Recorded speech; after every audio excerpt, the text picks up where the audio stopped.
Bonjour à tous et bienvenue dans le podcast Hors-Jeu Capital, 88e numéro en ce lundi matin. On revient évidemment comme d'habitude sur toute l'actualité du Paris Saint-Germain. Et cette semaine, enfin ce lundi, ce début de semaine, l'actualité, c'était le match hier contre Lorient, la défaite face à la Lanterne de Rouge de Ligue 1, 3-2 pour le Paris Saint-Germain, une défaite sur laquelle on va revenir évidemment dans toute l'intégralité du podcast. Mais avant de rentrer dans le vif du sujet, et je sais que mes acolytes ont des choses à dire, je vais vous présenter évidemment ceux qui vont m'accompagner avec moi pour en parler. Mousse qui fait son retour avec toi dans le podcast. Comment ça va, Mousse? Les internautes se sont inquiétés et là tu fais ton retour, tu rassures tout le monde, tu es en bonne santé, tout va bien. Oui, d'ailleurs, j'ai noté à la fin, espèce d'enfoiré. Alors, donc, je suis venu, je dois me reposer. C'était pas du tout la raison de mon absence, mais bon, pourquoi pas. C'était pour mieux dissimuler ton retour. Non, évidemment, on a tous des affaires, des choses personnelles à faire de temps en temps et on ne peut pas toujours être présent sur le podcast. Donc, voilà. Alors, pour être tout à fait transparent, j'ai préparé mon déménagement. Voilà, je quitte la région parisienne et je vais m'installer du côté de la Loire-Atlantique. Voilà, donc c'est le premier transfert du mercato hivernal. Je quitte Paris après 45 années de présence dans la capitale. Voilà. Beaucoup de Français, je vais fuir la capitale et je vais m'installer en province. Donc, je suis très content. Donc, voilà, je vous raconte ma vie en même temps. Dis-le, Mousse, aussi, que c'est pour aller voir les matchs de Raymond Domenech avec le FC Nantes. Évidemment que j'irai faire un tour du côté du comment ils ont appelé ça? Du Kita Circus. Ouais, la Beaujoire aussi, tu peux dire. Ouais. Après, je ne suis pas sûr qu'au retour du public à la Beaujoire, Raymond Domenech soit encore là, mais bon. Ah, il a un contrat que de 6 mois, donc à mon avis, ouais, d'ici là, je pense que ça aura déjà changé d'entraîneur. Nicolas Puravo qui est avec nous également. Comment ça va, Nico? Lui, il était là lors du précédent podcast. Ouais. J'ai pas la chance de déménager, moi. Donc, écoute, ça va. Salut Hugo, salut Yass, salut Mousse et bonjour à tout le monde. Tout va bien. Tout va bien, bon week-end? Bon week-end jusqu'à dimanche 15h, c'était un bon week-end. Ouais. Puis après, c'est devenu un peu moins bien. C'est inhabituel, on va dire, l'horaire là. Pour les matchs de Paris, en général, c'est les matchs voilà, où en général les grosses équipes jouent le soir ou le vendredi soir, le samedi à 17h. Mais là, Paris a joué un match dimanche à 15h, donc il fallait évidemment s'habituer à ce nouvel horaire. Yassine Amnet qui complète la bande. Comment ça va, Yass? Salut à tous, ça va bien, merci. Ouais, ça va bien, ouais. Bon, Yass, je vais terminer le tour de présentation avec toi, parce que, évidemment, les internautes et ceux qui nous suivent sur la chaîne YouTube de Paris United l'ont vu, tu as sorti ta minute tactique, ta nouvelle rubrique. Il y a déjà eu deux exemplaires. Le premier, où tu revenais sur le match PSG Montpellier, la deuxième aussi, mais avec, on va dire, une télévision, du matériel plus propre et plus pro pour présenter ces séquences tactiques. Est-ce que tu peux nous dire ce dont tu vas traiter pour ta prochaine minute tactique? Évidemment, tu reviendras sur le match d'hier contre Lorient. Alors, j'ai failli traiter tout le match, parce qu'en fait, il n'y avait rien de bien. Mais non, en fait, j'ai fait trois séquences, on va dire, que je présenterai au fur et à mesure de la semaine, parce qu'il y a en plus un match mercredi cette semaine. Une sur le jeu vers l'avant, en fait, pourquoi Paris a manqué de cohérence dans le jeu vers l'avant, et notamment Danilo. Je vais parler aussi de l'animation défensive qui a été catastrophique. Dans le positionnement, dans la lecture du jeu, il y a des joueurs qui ne sont pas au niveau. Et en fait, ça engendre beaucoup de choses derrière, sur le comportement de plusieurs joueurs. Et puis une dernière séquence où je vais revenir sur plusieurs erreurs, mais un peu individuelles, sur des mauvais choix, sur voilà, le match, encore une fois, de Di Maria. Je sais, je répète souvent la même chose, mais malheureusement, il y a aussi des joueurs dont les lacunes sont trop criantes en ce moment. Voilà, il y a plusieurs erreurs dans le positionnement, l'action du but, les deux buts d'ailleurs. L'action du premier but l'action de Lorient du premier but, elle part de leur camp. Il y a un mauvais pressing et il y a en plus à la fin un manque d'agressivité. Et le deuxième but où là carrément il y a 2-2 à la 91e et tout le monde est parti. Et là tu prends sur une passe un joueur qui part de 70 mètres du but et qui va jusqu'au bout tout seul. Le troisième. Le troisième, ouais, le but de la victoire, quoi. Donc voilà, il y a 3 grosses séquences qui devraient être intéressantes. Vous avez vu que Yacine était déjà parti dans le débrief. Hein. Là, je voulais l'arrêter parce que je me dis il va déjà tout griller pour le podcast. Là, il était lancé. Là. Non, mais parce qu'il y a des séquences vraiment. Si c'est pas du teasing, ça. Ouais. Voilà, donc la minute tactique de coach Yacine qui va une nouvelle fois vous régaler. Évidemment, il vous proposera ça. C'est quart d'heure, là, ça va pas être la minute. Ouais, c'est que des minutes, malheureusement. il y en a qui proposaient même leur tactique, hein, parce qu'ils trouvaient ça très intéressant. Et nous aussi, évidemment, on a trouvé ça très intéressant. Et voilà, on est content de proposer ce genre de contenu qui alimente la chaîne. Passons donc au débrief de ce match. Alors, juste Nico, on entend, je ne sais pas si quand tu t'exprimes pas, tu peux couper le son parce qu'on entend beaucoup le tracteur tondeuse à côté. Ah, la tondeuse. Ouais, je vais couper le son. Parce que je pense, pour ceux qui nous écoutent, peut-être ça sera un peu plus agréable. Ok, je coupe le micro quand je parle pas. Voilà. Ah, mais c'est le luxe d'avoir des grandes maisons avec des jardins, des jardiniers. Vraiment. Il faut savoir que Nico habite tout près du château de Versailles. Donc je me demande même si ce n'est pas une dépendance du château de Versailles. Voilà, c'est ça. On le sait, voilà. Tu vois, regarde, il est dans le parc du château. Tout le terrain autour, ça appartient à Nico. Hein. C'est ses jardiniers qui travaillent en ce moment. Voilà. Donc, on va rentrer évidemment dans le débrief de ce match. Défaite 3-2 du Paris Saint-Germain. Mauricio Pochettino qui aura donc attendu un mois avant de connaître sa première défaite en tant qu'entraîneur du Paris Saint-Germain après un nul pour sa première face à Saint-Etienne. Le PSG avait aligné 4 succès consécutifs. Mais au moment où les Parisiens semblaient, on va dire, vraiment partis, ils ont calé hier au Moustoir contre la Lanterne Rouge Lorient. Une défaite surprise qui a des conséquences au classement parce que les Parisiens se retrouvent 3e avec 3 points de retard sur le leader Lille qui lui a fait le job en battant Dijon 1-0. Lyon avait également gagné vendredi soir contre Bordeaux 2-1. Donc ça fait que le Paris Saint-Germain perd sa place de leader et se retrouve à la 3e position au classement. Première question que j'ai envie de vous poser, Mousse, je me tourne vers toi. Comment expliquer cette défaite? Parce que je vous relèverai les déclarations de Mauricio Pochettino hier en conférence de presse, mais il a plaidé la thèse de l'accident. Est-ce que tu l'expliques comme ça aussi, la défaite? Que c'est une défaite logique par rapport au contexte du match, mais que ça n'a pas d'incidence sur ce qu'il est en train de mettre au PSG? Non, je ne suis pas d'accord. On ne peut pas parler d'accident parce qu'il n'y a pas eu un bon match de la part des Parisiens. Un accident, c'est quand tu fais quand même au moins un match correct et puis selon le déroulé du match, tu peux prendre un but en contre ou tu peux subir une sorte, comme on appelle dans le football, un hold-up. Mais ce n'était pas le cas en fait parce que d'abord, on se rappelle que les derniers déplacements du PSG, c'était pas, même quand il y a eu victoire dans le contenu, ce n'était pas encore ça. On sait qu'il y a un nouveau coach qui arrive, qui essaie d'installer des principes de jeu. Lorsqu'il arrive, le PSG joue tous les 3 jours. Il essaye d'imposer sa patte. C'est pas évident quand tu joues tous les 3 jours parce qu'il y a de la récupération, tu n'as pas beaucoup le temps de travailler. Là, ce qui est gênant, c'est qu'il y a eu 2 semaines pour travailler, même si lui, la première semaine, pour cause de Covid, il n'était pas là, mais à distance, avec ses adjoints, il a pu quand même gérer les séances d'entraînement. Donc non, je suis pas d'accord avec le coach, c'est pas un accident. Alors évidemment, une défaite, ça peut arriver. Mais on ne peut pas parler d'accident parce qu'il n'y a rien eu hier, en fait. Il n'y a absolument rien eu. On a l'impression que les joueurs n'avaient pas envie. Alors, peut-être que c'est effectivement l'horaire bizarre. Lorsqu'on joue un après-midi à 15h, c'est pas du tout. Tu ne prépares pas le match comme si tu jouais à 21h. Tu ne manges pas aux mêmes heures. Tu vois, il y a plein de petites choses. Peut-être Yacine en parlera mieux que moi. Mais même ça, je ne pense même pas que ce soit ça. Moi, je pense que Paris est retombé dans ses travers parce qu'il y a un manque d'envie. Alors, évidemment, il n'y avait pas l'équipe type. Il manquait des éléments très, très importants. On en reparlera tout à l'heure, comme tu le disais, Hugo, avant qu'on lance le podcast en off. Il manquait la colonne vertébrale.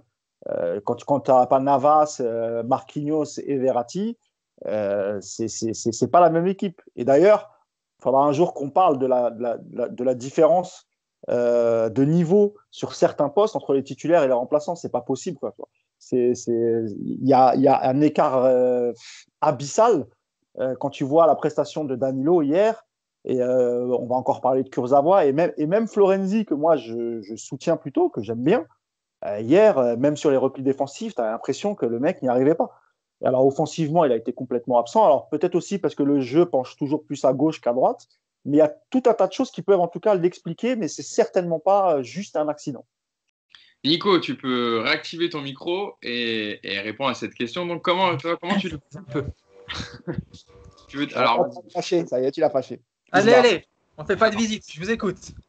Nico, comment tu l'expliques, toi, cette défaite par rapport à ce que disait Mousse? Est-ce que tu plaides la thèse de l'accident ou, comme disait Mousse, il y a eu beaucoup plus de problèmes, évidemment, à noter. Et le fait on en parlera dans le podcast, évidemment, tout à l'heure, mais la différence de niveau entre il y avait des remplaçants hier qui jouaient donc à la place titulaire habituelle, fait qu'on n'a pas le même PSG, en fait, tout simplement, qu'on avait vu ces derniers temps.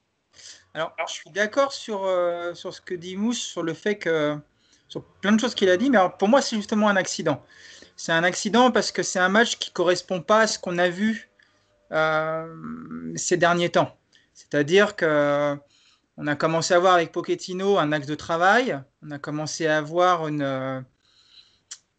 un élan collectif, hein, au moins dans les efforts, dans la volonté de travailler ensemble. Et hier, tout a disparu. Donc je comprends pourquoi est-ce que Pochettino parle d'un accident, parce qu'effectivement, c'est un match qui ressemble pas à ce qu'on avait vu depuis un mois. On est revenu un petit peu à ce qu'on avait vu à Saint-Étienne, à savoir une équipe avare d'efforts, une équipe qui veut pas courir, tout simplement, qui travaille pas ensemble. Il n'y a pas de course sans ballon, il y a très peu de mouvements autour du porteur, il y a des replis défensifs grotesques, voire inexistants. Et c'est une grosse rechute. Alors, moi, je conçois ce que dit Pochettino en parlant d'accident, parce qu'effectivement, c'est inattendu. Ça ne correspond pas à ce qu'on a vu depuis un mois. Maintenant, là où c'est un peu plus inquiétant et là où on peut revenir justement sur ce que dit Mousse, sur le fait que ce n'est peut-être justement pas un accident, c'est que ce genre de match, on en a quand même vu beaucoup par le passé. C'est pas la première fois. On a vu des retournements de situation comme c'était le cas à Monaco. On a vu des défaites en début de saison contre Lens, contre Marseille, malgré le contexte un peu particulier. Donc, les deux thèses aujourd'hui se tiennent. Ça, je comprends ce que dit Pochettino. Maintenant, ça fait quand même beaucoup de fois qu'on voit ça à Paris. Et ça ne peut pas être une coïncidence. Et c'est une vraie lacune dans cette équipe. Et c'est de toute façon là où on attendait un petit peu Pochettino. C'est là où on attendait un petit peu la transformation de l'ADN de l'équipe. Et ça se confirme que ce ne sera pas en quelques semaines. Ça va être très long. Et on est loin. On est loin encore d'avoir réussi à changer cette équipe. Justement, Yacine, par rapport à ce que disait Nico, ce que disait Mousse, c'est intéressant parce que est-ce que c'est une bonne piqûre de rappel pour Pochettino pour lui montrer encore l'étendue du travail qu'il lui reste à faire dans l'équipe? Oui, c'est une bonne piqûre de rappel, mais c'est une bonne piqûre de rappel si tu as un banc et que tu as envie de t'en servir. Si tu es parti dans l'idée d'avoir un 11 type et que aujourd'hui il est dans l'urgence et que tu peux pas non plus faire jouer la concurrence réellement, bah, ça servira à rien, il n'y a pas de piqûre de rappel. C'est-à-dire que le 11 contre le Barça, entre guillemets, puisque c'est après tout l'objectif là, enfin les matchs qui arrivent, ils doivent te mener à ça. En fait, c'est pas une piqûre de rappel, c'est juste, ouais, voilà, bah, ça arrive et puis voilà. Maintenant, c'est pas un accident parce que c'est la 5e défaite quand même cette saison. Donc même que ce soit Pochettino qui soit arrivé ou pas, c'est quand même la 5e défaite avec ce groupe-là. Donc c'est une défaite où tu encaisses 3 buts contre la 14e attaque de Ligue 1 et la 19e défense, le 19e du classement. C'est pas hold-up. Voilà, c'est pas juste, ils ont eu 3 occasions et ils ont eu 100% de réussite. T'as été mangé dans le jeu. Ils ont des situations avant qui, avec, je pense, un peu plus de justesse technique, peuvent te faire très mal. C'est pas un accident parce qu'on a revu des joueurs qui couraient pas. Donc, je sais pas, piqûre de rappel, oui, si Pochettino avait été là depuis 6 mois et que c'était une défaite au bout de 3 mois à 15 jours de Barcelone où tu dis, tiens, il y a peut-être un moment donné où il faut rebooster un peu tout le monde, etc. Mais malheureusement, piqûre de rappel, je sais même pas si c'est le bon terme. C'est pour moi, c'est plus qu'une piqûre de rappel, pour moi, c'est peut-être lui dire, tiens, bah voilà. En fait, ton équipe, c'est ça. Ouais, Elle est capable de courir, mais elle est capable de proposer ça. Tes 4 de devant, ils sont capables de ne pas défendre pendant un match entier. Ton milieu de terrain, dès qu'il te manque Verratti, c'est plus le même. Voilà. Plus lui ouvrir les yeux sur le réel niveau de son équipe, en fait. ouais, mais c'est ce que je disais, c'est un peu servir d'avertissement quoi, pour lui. Voilà, pas piqûre de rappel parce qu'il est là depuis pas assez longtemps, en fait. Voilà, c'est ça que je voulais dire. Mais... Oui, on était sur le même. On était sur le même. Justement, on lui a posé la question, Yacine, à Pochettino en conférence de presse, comment il expliquait lui cette défaite contre l'Orient. Et donc l'entraîneur argentin a répondu, nous ne sommes jamais entrés dans le rythme du match. La deuxième période, à 2-1, nous contrôlions le match parce qu'évidemment, pour rappeler un peu la physionomie de la rencontre, Laurent Abergel qui marque à la 36e minute, donc 1-0 pour l'Orient. Le PSG revient juste avant la pause avec ce penalty de Neymar à la 45e. À 58e minute en deuxième période, le PSG prend l'avantage par un deuxième penalty. Au passage, petite stat, 16 penalties réussis sur 17 tentés en Ligue 1 pour Neymar. Sur l'exercice, il est quand même assez imprenable. Et puis en fin de match, le but de Yohan Wissa, voilà, sur une action bien menée, il faut le dire, dès l'orienté sur ce 1-2. Alors certes, le comportement défensif des Parisiens est à revoir, mais l'action est bien jouée en tout cas de Lorient, et au moins ils ont gagné par le jeu. Ils n'ont pas mis des buts au raccro, etc. Et Lorient, on sait, même s'ils ont beaucoup de difficultés cette saison, c'est quand même une équipe qui joue sous Christophe Pellissier. Et ils l'ont montré hier. Et il y a le but évidemment qui vient crucifier le Paris Saint-Germain en fin de rencontre par Terem Moffi sur ce contre à la 80e minute. Je reprends l'explication de Mauricio Pochettino. Je suis déçu et triste pour le résultat.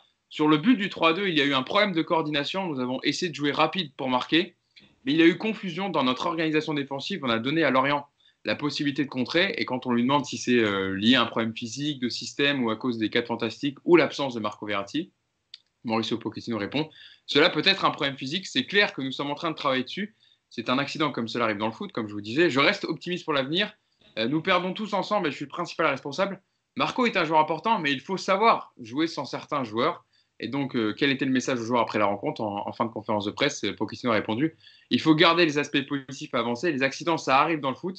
Il faut continuer à travailler. Cela nous fait prendre conscience que cela peut arriver si on ne joue pas à 100%. » Alors Mousse, justement, je vais partir sur le premier thème, on va dire, global du podcast, c'est sur le PSG à 2 visages. Parce que, comme le disait Nico, on a vu des plutôt bonnes prestations du Paris Saint-Germain, en tout cas, dans ce que Pochettino voulait apporter, au moins envoyer de l'intensité, des courses, etc., de ce que voulait apporter Pochettino. Mais hier, ce qu'on a vu, Mousse, c'est un match qu'on aurait pu voir sous Thomas Tuchel. Ce qui nous prouve que l'équipe a encore 2 visages, qu'un coup, elle peut être fantastique contre Montpellier, même si je replace le contexte, c'était à 10 contre 11 pendant les 3 quarts du match, et puis faire un match complètement à l'inverse contre Lorient, qui est 19e de Ligue 1, dans l'état d'esprit des joueurs et dans le fait que certains joueurs n'ont pas le niveau en fait, par rapport à certains titulaires, comme tu le disais tout à l'heure. Bah ouais, c'est un peu ça. Alors, j'aime bien la réaction de Pochettino et le fait qu'il assume aussi sa part de responsabilité, ce qu'on n'avait plus l'habitude d'entendre lorsque c'était Thomas Tuchel, qui trouvait souvent des excuses.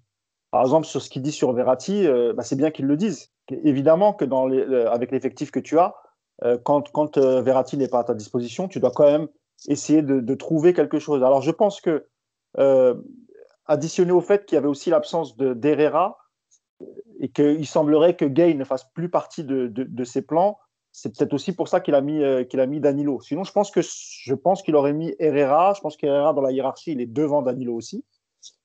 Il y a aussi la question des changements. Lorsque tu vois que ton équipe n'y arrive pas et que surtout les 4 devant ne font pas grand-chose et qu'au milieu, tu prends l'eau avec un Danilo qui n'a jamais été dans le rythme du match, jamais dans le bon tempo, tu avais l'impression qu'il était un peu perdu au milieu. Donc, et avec un Di Maria qui était encore quasiment inexistant.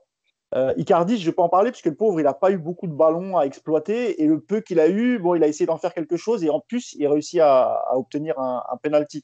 Donc moi, là où je n'ai pas très bien compris le coach, c'est comment tu peux. On va tomber sur le pauvre Danilo, mais c'était vraiment flagrant hier.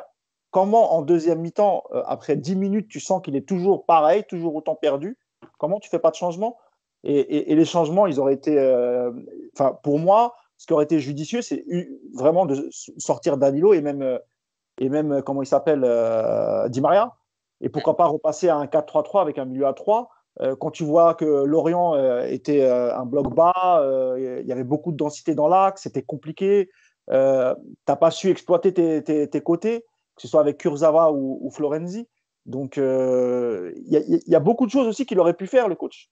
Il y avait des absences, c'est vrai, mais tu as quand même un banc. Tu as convoqué des jeunes. Et ben, quand tu vois que Danilo n'y arrive pas, tu as d'autres solutions. Il fallait changer des choses. Et surtout, hier, il ne fallait pas laisser les 4 de devant. C'était trop. Il n'y a personne qui faisait des replis défensifs, personne qui gênait. Quand parfois les Lorientais ils sortaient assez facilement, il n'y a pas de souci. Il passait sur je le disais hier à Yacine, il passait sur les côtés facilement, que ce soit du côté de Kurzawa, du côté de Florenzi. Donc il y avait quand même pas mal de choses à retoucher. Et là, hier, Pochettino, qui les avait habitués lors de ses premiers matchs à faire des changements dès la 60e, il a attendu je crois quasiment la 80e pour faire rentrer Sarabia et Gay. Et pour moi, ça a été inutile et ça n'a pas été du tout productif. Donc il y avait quand même pas mal de choses à rectifier hier pour espérer l'emporter. Nico, justement, c'est vrai que Moussa en parlait, c'est intéressant, c'est que ce qui a été reproché à Pochettino hier dans le fil du match, c'est de faire ces changements que très tardivement, à la 81e minute, en faisant rentrer Sarabia et Gay, mais par exemple en laissant sur le banc Keane, qui aurait pu remplacer un Icardi qui n'a pas eu beaucoup de ballons, ou de faire entrer un Rafinha qui était revenu de la maladie du Covid, et qui aurait fait du bien hier, qui aurait pu apporter sa touche technique dans les derniers mètres. C'est vrai que sur ça, on n'a pas trop compris pourquoi il ne les a pas fait rentrer du tout même. Ouais, il y a Draxler aussi qui était présent. Donc, je sais pas, je peux pas trop te répondre. Je sais pas, il a fait ses choix. Alors après, on n'est pas avec le groupe, hein. Peut-être qu'il les préserve pour le. Il y avait 3 matchs cette semaine, donc peut-être qu'il avait planifié dès le départ de faire peu de changements et de les faire de manière assez tardive. Après, c'est vrai que sur la physionomie du match, sur l'animation, sur le manque d'effort un peu général, parce que je pense qu'il n'y a pas que les 4 de devant qui ont été un peu avares en course. C'est vrai que c'est surprenant de voir aussi peu de changements. Et puis surtout, moi, plus que les changements, c'est le côté un petit peu résignation. J'ai trouvé qu'il n'était pas, il n'avait pas l'air plus énervé que ça, en fait, Pochettino. Et moi, dans mon canapé, j'aurais pu casser tout ce qui passait à portée de main, tellement ça m'a énervé ce match. Et lui était plutôt zen. Donc, soit il a des choses, il a des données qu'on n'a pas, et puis à l'arrivée, bah, peut-être que ce match était plus compliqué que prévu à gérer pour lui. Soit il a aussi voulu laisser la chance aux 4 de devant jusqu'au bout pour leur montrer, bah voilà ce que vous êtes capable de faire, donc maintenant on va faire comme moi je le veux. C'est peut-être aussi une manière quelque part derrière d'affirmer son autorité en modifiant ça, ou peut-être les mettre devant leurs lacunes ensuite en vidéo pour leur dire voilà ce que vous avez fait à Lorient, c'est vraiment de la merde, donc maintenant il va falloir changer. Je sais pas trop, mais ouais, ça a été décevant au niveau du coaching de Pochettino, du début à la fin, sur la compo d'équipe, sur les changements en cours de match, tactiques et individuels. Donc, assez déçu, mais je pense qu'on n'a pas toutes les données. Enfin, je me raccroche à cette idée parce que ça me fait du bien à la tête, mais je peux pas te donner d'explication parce que j'en ai pas en fait. On passera après à Danilo Pereira, mais avant de revenir dessus, Yacine, je veux quand même te lancer aussi sur ce PSG à double visage. Et dans l'état d'esprit collectif, est-ce que tu as vu hier, qu'est-ce qui t'a gêné le plus, toi, quand tu étais devant ta télé? Ce qui m'a gêné, c'est vraiment cette idée de pas de collectif. C'est-à-dire qu'on joue chacun notre match dans notre coin. Bon, je l'ai répété plusieurs fois. Pour moi, un collectif, c'est des mouvements coordonnés, il se passe des choses dans les échanges, etc. Là, j'avais l'impression de voir des joueurs qui jouaient chacun de leur côté. Et puis, il y avait aussi cette idée de je ne peux pas proposer de solution parce que lui, il a des lacunes, lui, il ne peut pas donner le ballon, lui, il ne donne plus le ballon. C'est dommage parce que, en fait, dans les séquences que je vais montrer, on ne peut pas montrer de vidéo. Mais en fait, il y a des séquences où certains joueurs ont le ballon et on a l'impression que les autres joueurs ne proposent plus rien. Comme s'ils se disaient, de toute façon, avec lui, on sait qu'il ne va pas donner le ballon, donc de toute façon, je ne vais pas faire les 5 mètres ou 10 mètres de course. Ça, c'est un problème. Juste une chose, c'est que, parce que ça, je l'ai lu un peu partout, il y a cette idée de, on a travaillé athlétiquement pendant la semaine, puisque c'était une des dernières semaines avec le groupe entier, où tu avais une semaine entière pour préparer le match. Ça peut expliquer le manque de jambes, même si j'ai un doute. La deuxième chose, c'est le non-coaching. Ok, tu as travaillé la semaine, mais si tes joueurs sont pas prêts à jouer, ben, à un moment donné, tu changes. La dernière chose, c'était, il y avait une idée qui disait qu'il était parti dans l'idée d'habituer certains joueurs à jouer 90 minutes. Ok, pourquoi pas? Mais encore une fois, si c'est juste pour dire 90 minutes, les gars, vous prenez pas la tête, hein. On va au camp des loges et on va courir 90 minutes. Voilà, si c'est juste ça. À un moment donné, il y a quand même un match officiel de championnat. T'as pas 10 points d'avance aujourd'hui et tu es quand même dans la compétition. Donc, ok, je suis parti dans l'idée de me dire qu'ils doivent jouer 90 minutes pour les habituer, mais si ça va pas, eh ben, ils jouent 60, ils jouent 45. Donc, même ça, c'est même pas une circonstance atténuante. Pour moi, il y avait rien qui justifiait le fait qu'il n'y ait aucun changement. Voilà. Et la dernière chose, c'est que, et je serai le premier parce que on en a beaucoup parlé, Sarabia, Draxler, etc. Oui, peut-être que la prochaine fois, ils auront leur chance et je te dirais, ils n'ont pas montré. Mais malgré tout, à un moment donné, tu as des joueurs, tu as un groupe de 25 joueurs, tu peux pas me dire qu'ils ne méritent pas leur chance. Hein? Et tu as le droit à 5 changements En plus. Donc, moi, je veux bien qu'on me dise que Draxler, il répond pas présent, qu'il est souvent décevant, etc. Ok, il n'y a pas de problème. Maintenant, est-ce que tu as le droit, à un moment donné, de voir un Di Maria proposer ça et te dire, écoute, je lance Draxler, on verra bien. Au moins, tu envoies le message à Di Maria, écoute, si tu ne te bouges pas à un moment donné, moi, je suis obligé de tenter des choses. Et peut-être, encore une fois, qu'ici même, je te dirais, ah ben, finalement, Draxler, encore une fois, il est passé au travers, encore une fois. Mais au moins, tu crées quelque chose. Nico, tu veux réagir? Ouais, il y a aussi un truc dont on n'a pas parlé, c'est aussi l'état d'esprit. Alors, on a parlé du manque de course, le manque d'effort, mais il y a aussi la manière de débarquer à Lorient en terrain conquis. Je pense qu'ils ont pris ce match comme si c'était une formalité. Il y a un manque de respect et d'humilité évident sur cet après-midi. Les Et à plus honnêtes l'arrivée, de Ligue 1. et ouais, à l'arrivée, t'es puni parce qu'en face, t'as même pas d'excuse parce que tu sais qu'à chaque fois que tu joues le PSG, en face, tu as une équipe qui est surmotivée. Alors, des fois, tu as des équipes qui arrivent, qui sont déjà soumises et qui se laissent fesser en rigolant. Et puis, tu en as comme Lorient qui essaie de proposer du jeu, qui essaye d'apporter des solutions aux problèmes qu'ils ont face à eux. Et on se rend compte que face à un PSG qui n'est pas motivé et qui est encore une fois qui manque d'humilité sur ce genre de match, bah, tu peux les mettre en difficulté. Et ça aussi, une récurrence dans cette équipe, dans ce groupe, d'avoir je ne vais pas dire des starlets, parce que je vais me faire attraper par tous les supporters qui vont me dire que je n'aime pas le club, mais c'est un comportement qui est quand même récurrent et que tu n'avais pas il y a quelques années parce que tu avais des cadres pour te rappeler un petit peu ce qu'il fallait faire. Aujourd'hui, tu n'as pas de cadre et puis tu as ce comportement. Bah, le cocktail, on voit ce que ça donne. Tu te fais battre à Lorient. C'est quand même c'est problématique. C'est vrai que si tu as un Ibra à la mi-temps, peut-être que tu te fais remonter les bretelles voilà, dès le début de la deuxième période et que tu rentres pas avec le même état d'esprit, en tout cas sur la deuxième. Passons on a parlé du PSG à double usage, passons au joueur parisien qui a retenu l'attention, malgré lui, malheureusement, c'est Danilo Pereira.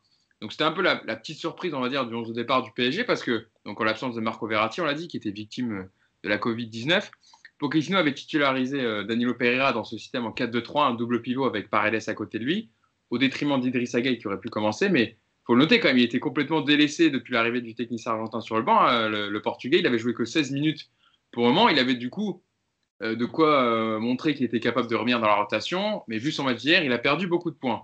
Mousse, t'en parlais hier, quand le PSG a le ballon, il était inutile dans la construction, et quand le PSG était dans le PSG sans ballon, il a été coupable dans les deux premiers buts. Sur le premier, il revient pour essayer de bloquer Grebic, l'attaquant de Lorient. Il se fait chipper le ballon devant la surface, qui est transformé en but par Abergel. Sur le deuxième, bon, il essaye de revenir, mais il y a un peu spectateur sur toute la percée de Wissa qui aboutit à l'égalisation. C'est vrai qu'en plus, Paredes, il préfère avoir un joueur comme Verratti qui le soulage, qui libère un peu de pression. Danilo, hier, il n'a pas aidé Paredes, et il n'a pas du tout marqué de points. Ah bah non, il en a même perdu parce que on l'avait vendu Danilo comme un joueur capable de jouer, c'était son poste, hein, de jouer devant la défense, qui était aussi agressif, etc. Là hier, on n'a rien vu de tout ça. On n'a pas vu. Bon, déjà, c'est un joueur qui est lent. Enfin, hier, c'était flagrant. Je l'ai trouvé très lent. Je l'ai trouvé pas dans le tempo, pas dans le rythme. Sur le premier but, il manque clairement d'agressivité. Alors il n'est pas tout seul, hein, parce qu'ils sont 3-4 joueurs. Hein. Je parle de Danilo Pereira, mais le comportement de Kimpembe n'est pas mieux non plus. Hein. Exactement. Ouais. Alors Kimpembe, c'est pareil. Une fois que tu enlèves Marquinhos, c'est toujours un peu compliqué. On l'avait remarqué déjà, mais on en reparlera. Évidemment, on va rester sur Danilo. Mais oui, enfin, tu as tout dit. Encore une fois, je pense que c'était un choix par défaut pour Pochettino parce que Herrera n'était pas là. Et je pense encore une fois que dans la hiérarchie, Herrera, il est devant. Est-ce que Danilo, il est meilleur quand il a deux milieux relayeurs devant lui? Comme ça, il s'occupe que des tâches défensives et les deux devant peuvent transmettre les ballons aux attaquants.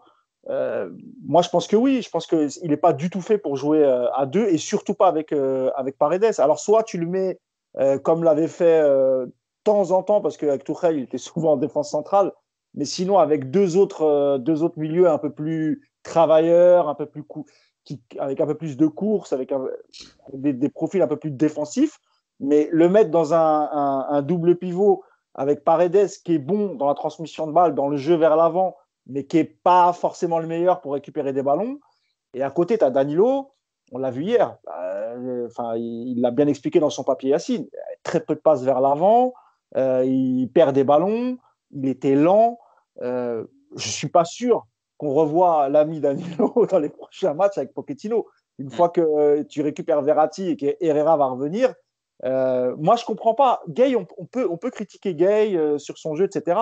Mais il a quand même beaucoup plus d'expérience dans cette équipe avec ce collectif, Gueye, que Danilo. Donc, il aura peut-être que c'était une erreur. Alors, je ne dis pas qu'il aurait fait peut-être un meilleur match, mais il a peut-être plus de repères Gueye que Danilo. Pour moi aussi, il y a peut-être eu cette erreur de Pochettino. Yacine, parce que tu vas en parler aussi, je pense beaucoup dans ta minute tactique, du positionnement de Danilo Pereira, justement. C'est vrai que dans ce double pivot, ça ne fonctionne pas, il n'arrive pas à jouer, il est plutôt à l'aise, comme disait Mousse, dans un milieu à 3 où il est en sentinelle pointe basse, où il se contente de récupérer les ballons et de relancer court. Là, il devait pratiquement faire le jeu, quoi, en l'absence de Verratti. C'était plutôt Paredes, mais lui aussi, comme il était le deuxième milieu, et non seulement dans le PSG, quand le PSG avait le ballon, il était inutile, et puis défensivement, bah, voilà, il est fautif, fautif sur le premier en tout cas, et sur le deuxième, il fait partie de l'action, mais il est transparent, quoi. Il ne fait pas le bon geste défensif. Le problème, c'est que quand tu joues qu'avec 2 milieux de terrain, surtout avec 4 offensifs, et pas en 4-2-3-1 où tu as ce numéro 10 entre guillemets ou 9,5 ce que tu veux qui peut venir un peu en troisième milieu de terrain. Quand tu joues réellement comme ça, il te faut au moins un joueur avec de l'activité. Et en fait, tu avais Paredes et Danilo en termes de volume de course. Alors, Paredes est un peu au-dessus de Danilo, c'est dire, mais en termes de volume de course, ça ne vaut pas grand-chose. Donc, il te fallait quelqu'un qui donne du volume là-dessus. La deuxième chose, c'est que les deux aiment bien jouer bas. Et il y a plein de séquences en fait où on ne sait même pas à un moment donné qui devait redescendre entre les deux centraux pour proposer une solution parce que les deux aiment le faire. Voilà. Et finalement, Danilo, quand c'était Paredes qui le faisait, il était extrêmement mal placé. Il venait dans la densité, il était mal orienté, c'est-à-dire qu'il ne proposait même pas une solution. Et quand tu n'es que deux au milieu, si ton deuxième milieu ne propose pas de solution pour sortir un peu du pressing ou relancer court, tu es mort.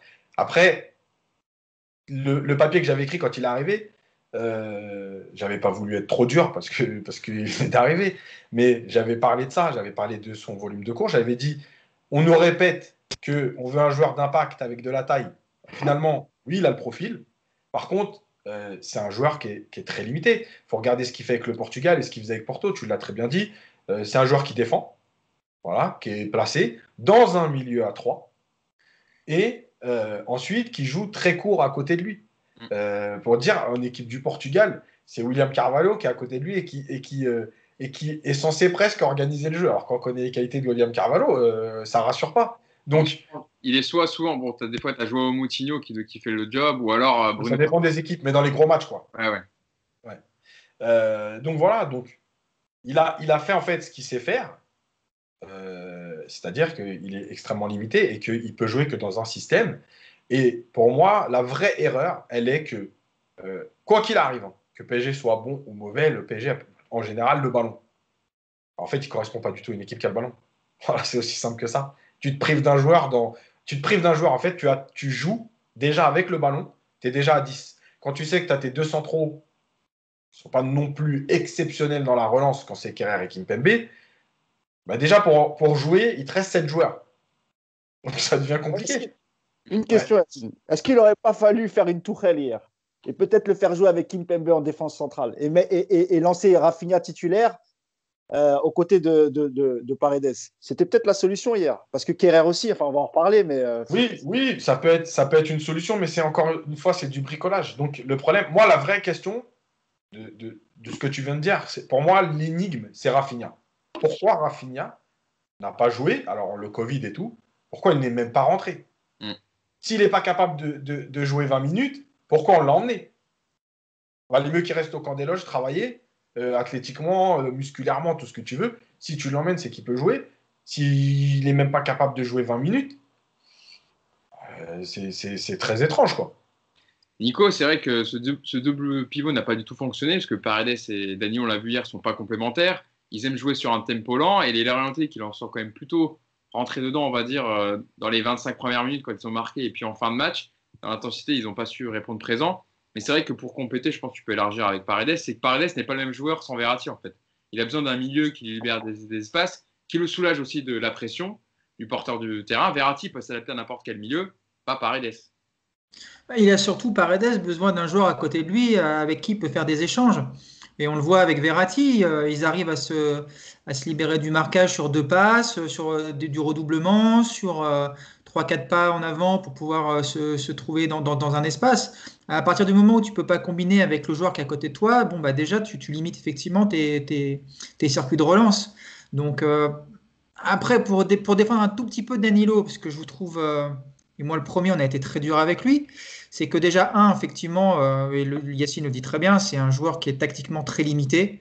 Aujourd'hui, et on l'avait un peu présenté quand il est arrivé à Paris sous cette forme-là, c'est un joueur qui qu'il faut placer dans un milieu à 3 en rôle de sentinelle où tu lui demandes juste d'aller récupérer du ballon et de donner juste à côté de lui pour après que les autres s'occupent du reste. On l'avait présenté comme ça, il a quasiment jamais été utilisé dans ce rôle-là à Paris. Dans le double pivot, il est évidemment pas à son poste parce qu'il est lent, parce qu'il a un gros défaut tactique dans les placements, dans les orientations du corps, dans tout ce que Yacine, je pense, montrera beaucoup mieux que moi. Et puis même dans l'utilisation du ballon, voilà, c'est pas un pied aujourd'hui qui fait rêver l'Europe, Danilo, on va pas se mentir. Donc il correspond pas du tout à ce milieu à deux. Maintenant, encore une fois, pour le défendre un petit peu, donc c'est pas son poste hier de prédilection. Il n'a pas joué beaucoup ces derniers temps, il manque forcément de rythme.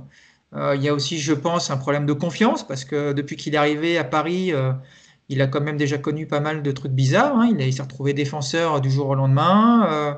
Il est dans un milieu qui tourne pas bien, dans une équipe qui n'est pas aussi souveraine que d'habitude. Donc, c'est pas non plus, à mon avis, évident pour lui de s'adapter. Mais effectivement, et je reviens encore une fois sur ce que dit Yacine, par rapport à tout ça, pourquoi hier on voit Danilo pendant 90 minutes sur le terrain? Quand tu vas sur le terrain, même, on en parlait, moi je préfère même voir un Draxler avec Paredes hier, hein, dans un match contre l'Orient où tu es censé avoir le ballon. T'as pas besoin d'avoir un milieu ultra défensif. Hein. Moi, hier, tu me mets un Paredes Draxler ou un Paredes Rafinha. D'ailleurs, je pensais qu'on verrait Rafinha titulaire. Pour moi, c'était un milieu où tu peux jouer. De toute façon, le milieu à deux, c'est une des conditions, à mon avis, aujourd'hui, qui est impérative, surtout en plus par rapport au profil des 4 de devant. C'est que si tu n'as pas un milieu avec 2 joueurs capables de jouer, de proposer des échanges de balles, de trouver des passes, comme Paredes est capable de le faire vers l'avant, bah, tu te mets vraiment très très rapidement en difficulté sur les relances. Et puis pourtant, Lorient, c'était pas non plus un pressing monstrueux, hein, mais un gros bloc, et puis ça te bloque complètement ton équipe, et tu n'as plus aucun circuit, et tu te mets même en danger. Donc Danilo, bah, merci pour tout, j'ai l'impression, et puis bah, bon séjour sur le banc, parce que je crois qu'on va pas le revoir avant un petit moment sur le terrain. Moi, je vois que tu veux réagir, mais ce que tu peux répondre en même temps à ma question, c'est qu'en gros, de ce que dit Nico, si Verratti n'est pas présent sur le 11, le 4-2-3-1 ne sert à rien. En fait, ne peut pas fonctionner. C'est pas ce que j'ai dit. Bah, c'est en gros, s'il n'y a pas Verratti pour. Parce que... si, il faut mettre un profil qui permette à Paredes de jouer. Un Rafinha Paredes, je pense que dans ton 4-2-3-1, déjà, il est plus cohérent. Oui, alors si Rafinha reste sur le banc 80 minutes et que tu as Verratti qui n'est pas là, autre sans Verratti, voilà, et ni Verratti ni Rafinha, le 4-2-3-1 n'est pas la bonne formule, quoi. Voilà. C'est mieux, Nico ? Je voulais. C'est pas parfait, mais c'est mieux. Moi, je voulais juste ajouter un mot par rapport à Draxler. De deux choses l'une. Soit il a des consignes de la direction pour ne pas le faire jouer parce qu'il a refusé de partir cet hiver, il a même refusé de partir l'été dernier, et que à la direction, on sait très bien qu'il veut juste finir son contrat pour pouvoir s'engager libre quelque part, et c'est peut-être une punition. Ou bien, deuxièmement, c'est qu'aux entraînements, pour les mêmes raisons, comme il sait qu'il va quitter la capitale en fin de saison, peut-être qu'il ne met plus un pied devant l'autre, et que pour Pochettino, c'est difficile de l'aligner. Mais à ce moment-là, pourquoi tu le mets dans le groupe? C'est un peu ce que disait Yacine pour Rafinha, même si ce n'est pas les mêmes choses. Mais c'est vrai que pour Draxler, c'est quand même incroyable. Tu as un joueur qui est disponible, qui est physiquement disponible, qui n'a pas de pépin physique, qui peut quand même t'apporter quelque chose, peut-être une... Parce que lui aussi, les passes vers l'avant, il sait les faire. Hein. C'est un super joueur, Draxler. Hein. Quand il veut, c'est un joueur qui est magnifique à voir jouer. Mais on sait ces dernières années qu'il s'est perdu. Et moi, je me pose la question, est-ce qu'il n'est pas puni parce qu'il n'a pas voulu quitter le club et on ne lui donne pas de temps de jeu? Hier, ils se sont entraînés sur le bord du terrain. Ils étaient 3 à s'échauffer. Il y avait Sarabia, Rafinha et Draxler. Bon, pour Rafinha, il vient d'arriver, ce n'est pas le problème. Peut-être que le Covid qu'il a eu, peut-être ça l'a un peu fatigué. Peut-être qu'en concertation avec son coach, ils se sont peut-être dit, bon, on t'emmène, mais on ne te fera sûrement pas jouer, sauf grave cas de blessure. Mais pour Draxler, c'est une énigme. Draxler, il est opérationnel, il est là. C'est une solution supplémentaire et tu ne l'utilises pas. Alors qu'hier, il fallait des profils comme Draxler ou Rafinha. Et aucun des deux n'est rentré. Donc c'est très curieux quand même. Très, très bizarre. Juste. Je crois que j'ai reçu un message d'Hugo. Il est fliqué. Bah vas-y Yacine, donne ton avis sur... C'était... Alors, tu disais sur Rafinha, mais alors pourquoi il l'a envoyé s'échauffer déjà? Ouais, bien sûr. Non, mais c'est vrai, il y a trop de trucs bizarres. Mais moi, je voulais revenir sur les associations, en fait, parce que le football, c'est des associations. Et le truc, c'est que Moi, l'association Danilo Paredes, franchement, dès que je l'ai vu aligné, mais avant le match, déjà, pour moi, il y avait quelque chose qui n'allait pas et d'incohérent. La deuxième chose, c'est que, en fait, ce week-end-là, il y a eu trop d'associations qui t'ont posé problème parce que l'association Kimpembe Kerrer, ça a été pareil. Et en fait, dans ton animation, évidemment que ces associations elles sont hyper importantes parce que moi, je l'ai revu à la vidéo, mais Paredes, par exemple, il n'a pas du tout le même comportement avec Verratti, mais déjà dans la façon dont il propose des solutions. C'est-à-dire qu'avec Danilo, il ne se déplace même pas. Je le montrerai dans la vidéo, il y a une ou deux séquences où on voit Danilo avec le ballon et où Paredes ne propose même pas la solution parce qu'en fait, il sait qu'il ne peut pas faire cet échange avec lui. Donc, tu as ce problème-là. Derrière, tu as Kimpembe qui est moins bien parce qu'il est avec Kerrer. Voilà, et ainsi de suite. Donc, il y a eu trop d'accumulation. Et pour moi, le vrai travail de Pochettino, comme l'a dit Nico, ça veut dire que Paredes, tu veux le mettre maintenant, apparemment. Donc, comment t'organises avec lui? Avec Danilo, c'est un problème. Donc, il faut que tu trouves un profil plus proche de Verratti. Oui, Rafinha ou Draxler. Voilà. Et c'est pour ça que ce match-là, il est compliqué à analyser parce que je ne sais même pas où a voulu aller, Pochettino. Désolé, petit problème de connexion résolu parce qu'il faut que je me connecte à mon téléphone. Il faut que je fasse un partage de connexion, sinon la Wi-Fi me fait bloquer mon ordinateur complet. J'avais oublié de le faire avant de lancer le podcast. C'est problème résolu. Passons à la défense parisienne, puisqu'on a, voilà, dans le fil conducteur de notre émission, on arrive à ce point, on va dire, au point névralgique de la défaite, on va dire, parisienne hier. La défense parisienne qui était privée de Navas, toujours blessé aux côtes, de Abdou Diallo quand même, il faut le souligner, parce qu'il avait été plutôt bon quand il avait joué dans cette défense. Il aurait pu faire du bien hier, Covid, comme Marco Verratti.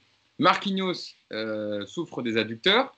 Donc, la défense parisienne était privée de nombreux éléments. Et moi, j'aimerais quand même, alors Yacine, je voulais me tourner vers toi au début, même si je sais que tu vas me parler, parce que tu vas en parler dans ta minute tactique, sur le comportement de la défense sur le premier but. Le but de Laurent Abergel, parce que c'est quand même symptomatique du match hier et du manque d'organisation défensive.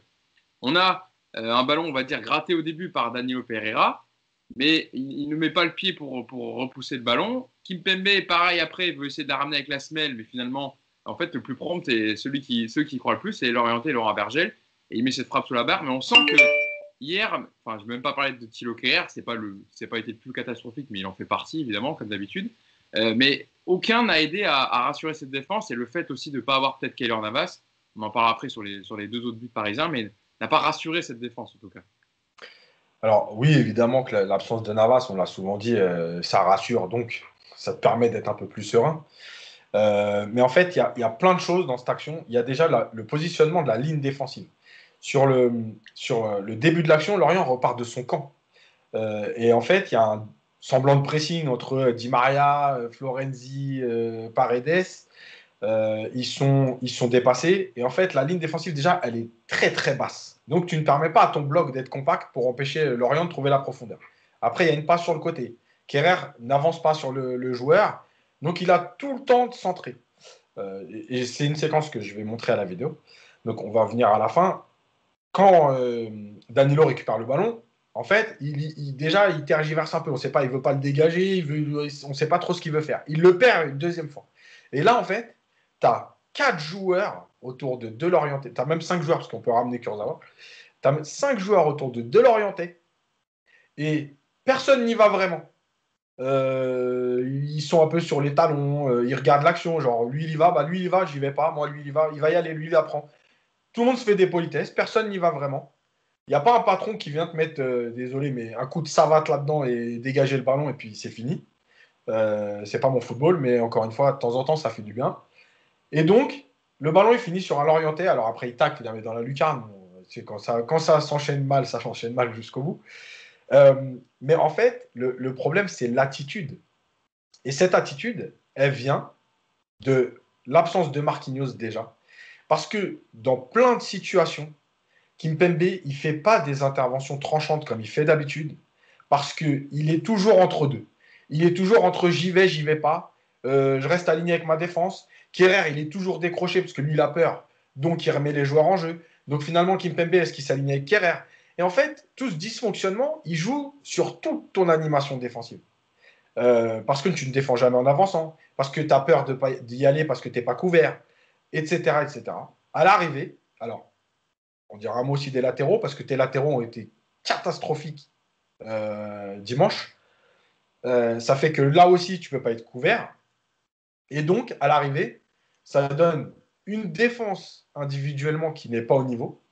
Ça donne une animation défensive des 4 de derrière qui n'est pas bonne. Et ça donne une animation défensive globale qui n'est pas bonne. Voilà. Mais tu vois, ça, Yacine, ça part aussi quand même de ce côté équipe coupée en deux parce que manque d'efforts. Alors, je suis d'accord sur individuellement, les défenseurs, hier, il n'y en a pas un pour rattraper l'autre. Ils font tous un match vraiment horrible. Mais tu te rends compte qu'ils sont en difficulté individuellement parce que les milieux devant sont eux-mêmes en difficulté et parce que les 4 de devant te déséquilibrent tout par un manque de course et un manque de repli, quoi. Donc on en revient toujours à cette idée de bloc et c'est là où c'est surprenant, c'est que tu avais quand même retrouvé un côté un peu compact avec les derniers matchs. Tu avais ce sentiment quand même d'avoir une équipe qui avançait pour presser vraiment en bloc. Hier, tu vois, il suffit qu'il y ait 2-3 mecs devant qui ne fassent plus les efforts et c'est la catastrophe derrière parce que tu es perdu, quoi. Et c'est là où il te manque aussi un vrai patron, un mec qui va te replacer les gens. Et Kimpembe, hier, il est super décevant par rapport à ça. C'est que tu t'attends hier que Kimpembe, justement, remette un petit peu de l'ordre dans le bordel.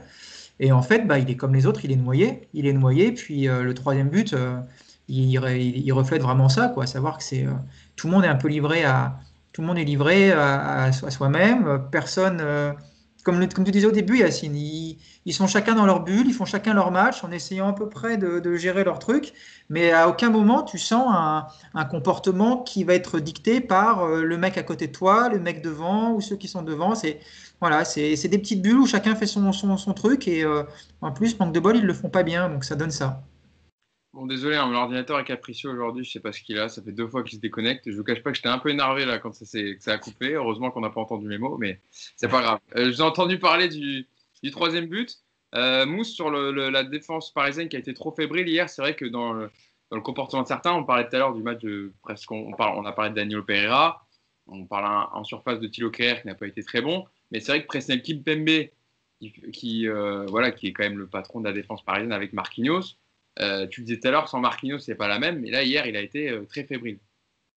Ouais, en plus sur pas mal de phases de jeu, hein. C'est pas une ou deux, où on peut pas dire que ce soit un accident. Et en plus, c'est pas la première fois qu'on souligne que Kimpembe, lorsqu'il n'est pas aligné avec Marquinhos, c'est pas le même. Ça reste un très bon défenseur. Il a des vraies qualités intrinsèques, Kimpembe. Mais c'est vrai que lorsqu'il change de partenaire et surtout quand on lui colle Kehrer, alors il a parfois joué avec Diallo, c'était un petit peu mieux. Mais lorsqu'il joue avec Kehrer, tu as l'impression un peu que tu sais, c'est un peu comme au Real Madrid quand on parle de Varane. Et quand on dit que Varane sans Ramos, c'est, euh, c'est un défenseur lambda. Je ne vais pas aller jusque-là parce que ce n'est pas vraiment ça. Mais si tu ajoutes à ça ce que tu disais, Hugo, le fait que derrière, en plus, tu es Rico, ce n'est pas non plus les mêmes qualités que Navas. Sur les côtés, c'est jamais les mêmes joueurs. Là, il te manque Bernat depuis quelques mois et tu ne joues pas de la même manière avec Bernat qu'avec Baker, excuse-moi Nico, ou C'est Kurzawa. facile. Eh oui, parce que si tu prends parce qu'on Yacine, il parlait de la ligne défensive en général, entière, pardon, les quatre. Oui, sur les côtés, c'est pareil. Même Florenzi, encore une fois, hier, alors que c'est plutôt un joueur généreux, hein. Mais en deuxième mi-temps, quand il fallait revenir, moi, je l'ai vu marcher. Tu as l'impression qu'il était complètement cramé et on était à la 60e, je crois. Donc, non, il y a un vrai problème quand il n'y a pas, quand il y a pas la défense type. Et encore une fois, on parle, enfin, je vais redire que la différence de niveau entre les remplaçants et les titulaires, c'est pas possible, quoi, tu vois. Tu perds trop en qualité lorsque tu mets le remplaçant de Bernat. Florenzi vient d'arriver, on a toujours un problème à droite, mais on peut pas dire que ce soit le meilleur latéral droit d'Europe. Il a des qualités, Florenzi, notamment offensives, mais défensivement, c'est compliqué. Donc, il va falloir vraiment faire un nettoyage de printemps ou estival, pardon, pour le prochain mercato. Et il va vraiment falloir recruter des remplaçants, que ce soit en défense centrale d'ailleurs, ou sur les côtés, même si pour moi, Diallo, c'est une bonne solution, que ce soit latéral gauche ou même pour remplacer parfois Kimpembe. Mais il va vraiment falloir se pencher sur les latéraux. Parce que la charnière titulaire, elle est parfaite. Kimpembe, Marquinhos, quand il n'y a pas de pépin physique et quand ils enchaînent les matchs, honnêtement, c'est une très bonne charnière centrale. Il va falloir trouver simplement peut-être un autre remplaçant pour Marquinhos. Et Pembele, pour moi, je ne comprends pas aussi. On a vu des très bonnes choses sur Pembele et il a disparu des radars depuis que Pochettino est revenu. Et encore une fois, sur les côtés, que ce soit à gauche et à droite, il va vraiment falloir investir sur de très très bons latéraux parce que là, c'est pas possible. Il n'a pas l'air de vouloir trop faire confiance aux jeunes pour le moment. Nico. Il m'a coupé l'herbe sous le pied, la mousse. Ouais, c'était Pembele. Moi, je comprends pas hier que tu le vois pas parce que tu sais qu'il peut être bon à droite, tu sais qu'il peut être bon dans l'axe. Je vois pas en quoi hier tu perds si tu mets un Pembele à la place d'un Kerrer, par exemple, qui était encore une fois perdu hier. On va pas s'acharner sur lui, mais c'est quand même c'est un symbole de ces remplaçants qui te mettent en difficulté, en fait. C'est-à-dire qu'effectivement, lui, pour le coup, il a plus du tout de confiance depuis longtemps. Et c'est pas le genre de match d'hier qui lui font du bien, parce que quand il rentre dans des matchs comme ça, où tu as toute l'équipe qui est un peu ric-rac, où tu sens que c'est compliqué, bah lui, il sort pas la tête de l'eau, et donc il s'enfonce même tout seul encore plus. Donc c'est un vrai problème, et c'est vrai que c'est peut-être le moment de lancer des joueurs. Et puis même, je suis pas fan de lui, tu vois, mais Dagba, c'est pareil. Quand il sera dispo, il y a un moment où tu as besoin de cette rotation, parce que les mecs, quelque part, tu montres aux autres que oui, je te vois, t'es pas content sur Dagba, mais le Florenzi d'hier, il est pas meilleur qu'un Dagba des derniers mois, franchement. C'est ça qui est emmerdant, quoi. Ouais, mais il va avoir quelque chose offensivement qui n'apportera jamais Dagba, même s'il n'a pas été bon hier, Florenzi. Offensivement, il t'apportera toujours plus que ce que fait Dagba. Dagba, il prend son couloir et puis après, il se retourne, il fait une passe latérale. Tu vois. Je ne suis pas en train de dire qu'il faut mettre Dagba en concurrence avec Florenzi. Je te dis juste que sur des matchs comme ça, où, comme tu dis, Florenzi, il est carbo, au bout d'une heure, il ne court plus. Donc, si c'est pour avoir des mecs comme ça qui ne sont pas prêts, parce qu'encore une fois, tout ce qui se passe en ce moment, n'oublions pas, on est en préparation du match contre Barcelone. Hein, elle est là, l'échéance. Hein. Bon, bah, si Florenzi n'est pas aujourd'hui apte à faire plus d'une heure, c'est qu'il ne doit pas aller à Lorient, qu'il doit bosser un petit peu au camp pendant le week-end, tu vois. Et genre, si tu fais pas jouer des Pembele, des Dagba sur des matchs comme ça contre Lorient, on va les faire jouer quand pour faire souffler les titulaires parce que, donc, encore une fois, je suis pas en train de dire Dagba, il faut absolument qu'il joue parce que je suis pas fan du tout. Et par contre, Pembele, je le suis. Et sur un match comme hier, je suis persuadé qu'un Pembele t'apporte plus qu'un Florenzi à droite qui n'était pas bien ou un Kerrer qui est un vrai danger pour ta défense. Donc, voilà, je comprends pas, encore une fois, on revient sur le coaching de Pochettino. Est-ce que c'est pas dans l'optique, Nico, aussi de vendre l'été prochain, d'essayer de la visibilité? Alors, c'est pas les matchs qu'il fait. Non, mais c'est ce que j'allais dire. Si tu veux vendre Kerrer, faut pas le faire jouer. Hein. Ah, je sais bien. Faut mettre des best-of de ces années précédentes sur le ou le mettre sur le bon coin, mais c'est pas en le faisant jouer que tu vas lui faire remonter sa valeur. Hein. Tu vois les matchs qu'il fait, c'est dangereux comme choix, je pense. Ah, c'est vrai que Yacine, on va pas parler qu'un vent de lui, mais Kerrer, c'est vrai je me faisais je me faisais l'avis dans ma tête et je voyais plusieurs réactions dessus sur Twitter. C'est vrai qu'en fait, tu cites pas une fois son nom et les seules fois où t'en parles, c'est parce qu'il fait une merde sur un but ou, en fait, il est inexistant en fait, même dans la construction, etc. T'entends pas parler de lui, quoi. Enfin, c'est ça qui est dingue et il sombre et puis t'as l'impression qu'il est perdu, il n'existe plus, qu'il se morfond et voilà quoi. Enfin, il sombre. Il a sombré un soir de Coupe d'Europe contre Manchester. Oui. Il est jamais sorti du trou, quoi, en fait. C'est là aussi que... Même avant Manchester, Yacine, franchement. Il n'avait pas autant de but. Est-ce que depuis son arrivée au PSG, Kerrer, on a un match référence? C'est ce que je dis. En fait, avant Manchester, il n'est pas très bon. Mais bon, voilà, il est là. Bon. Mais en fait, de Manchester, il est vraiment dans le trou. C'est-à-dire que même une passe, il ne la fait pas. Il n'est plus dans l'impact. Il n'y a plus rien qui va. On a l'impression qu'à chaque fois qu'il y va, on a l'impression qu'il se dit je vais faire une erreur, ça va nous coûter quelque chose. Et c'est pour ça que le foot, ça demande aussi un peu de recul. Parce que Kerrer, peut-être que demain, il signe dans un autre club. Et peut-être qu'il se révèle, peut-être qu'il est très bon. En fait, il y a des contextes. Et Paris, le match de Manchester, ça lui a fait très mal. Et aujourd'hui, on voit bien qu'il n'ose plus rien faire. Je vais montrer là aussi une séquence à la vidéo à un moment donné, dès le début du match, où il a le ballon dans les pieds et où il vient vers Kimpembe. Il se rapproche de Kimpembe avec le ballon dans les pieds et il arrive à 5 mètres et il donne à Kimpembe. Mais c'est dire que ça, en U11, tes joueurs, s'ils font ça, tu es obligé de leur dire que c'est pas possible, on peut pas faire ça. Et en fait, le mec, il a peur de tout. Voilà. Donc, lui, il est dans le trou. Et en fait, à un moment donné, faut se résigner. C'est-à-dire qu'il ne sortira pas du trou, quel que soit l'entraîneur au PSG. Donc, bah oui, il faut le vendre. Et il éclatera peut-être ailleurs, il se révélera ailleurs, tant mieux pour lui. C'est la vie du football. Mais lui, il arrive au bout du bout. C'est plus possible. Quand il rentre sur le terrain, on sent que. Enfin, dans sa tête, il est déjà dans l'erreur, elle va coûter. Mon erreur, elle va coûter quelque chose. Voilà. Et tu penses quand il rentre dans ce match, il dit ne pas faire d'erreur, même si je ne suis pas présent dans le jeu, mais au moins ne pas faire d'erreur. Et voilà. Faut que je coupe rien, en fait. Voilà. Non, mais il se planque, de toute façon, on le voit qu'il se planque à la relance. C'est révélateur, c'est les relances. Il y a zéro prise de risque à la relance. Après, il est toujours bon dans les airs. Tu sens qu'il a quand même des qualités, ce gamin. Moi, je reste persuadé que c'est pas non plus. Alors, il vaut pas ce qu'il a été acheté, c'est évident, mais c'est pas non plus un joueur de division régionale. Tu vois ce que je veux dire? Yeah. Mais il est voilà, la tête, elle est complètement à la rue. Et il n'arrive plus du tout à exprimer ses qualités. Et puis d'ailleurs, on en est même à un point où on ne sait même plus quel est son poste. Moi, je ne sais pas aujourd'hui si demain je suis entraîneur du PSG, c'est quoi Kerrer? C'est un latéral? C'est un central? Est-ce qu'il ne faudrait pas plutôt le tester devant un peu plus haut? Je ne sais même plus à quel poste il peut être bon. Tu vois, c'est terrible pour lui. Il a déjà joué 6 dans sa formation. Il a joué les 3 postes. Hein.